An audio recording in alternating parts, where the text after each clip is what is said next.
আসসালামু আলাইকুম এভরিওয়ান। আজকের ভিডিওতে আমি আপনাদের সুন্দর এই কানের দুলটি তৈরি করে দেখাবো। এর জন্য প্রথমে আমি একটা গোল করে আর্ট পেপার কেটে নিয়েছি। এর মধ্যে আমি হলুদ রঙের 3টা বেলি ফুল, ফুটন্ত বেলি ফুল এখানে অ্যাড করে দিয়েছি। আসলে এটা বেলি ফুল বলা হয় কি না আমি শিওর জানি না।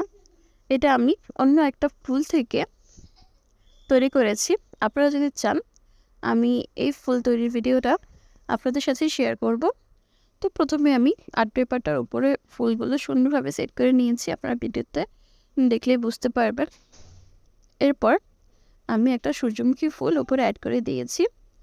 এটাকে আরেকটু সুন্দর দেখানোর জন্য আমি এখানে একটা রেনু অ্যাড করেছি। এটা আমি একটা ফুলের স্টিকের সাথেই পেয়েছিলাম। আপনারা চাইলে এখানে নর্মাল রেনু ইউজ করতে পারেন বা জিপসিও ইউজ করতে পারেন।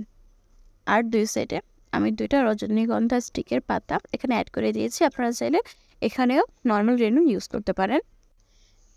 এবার সবশেষে আমরা একটা বড়শি হুক নিয়ে দুলটার পেছন সাইডে আঠার মাধ্যমে লাগিয়ে নেব।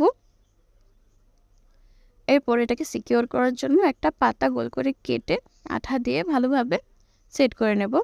এতে করে কানের দুলটা সহজে খুলে যাবে না বা হুকটা সহজে খুলে আসবে না। আচ্ছা, এই পর্যন্ত, দেখা হবে পরবর্তী ভিডিওতে।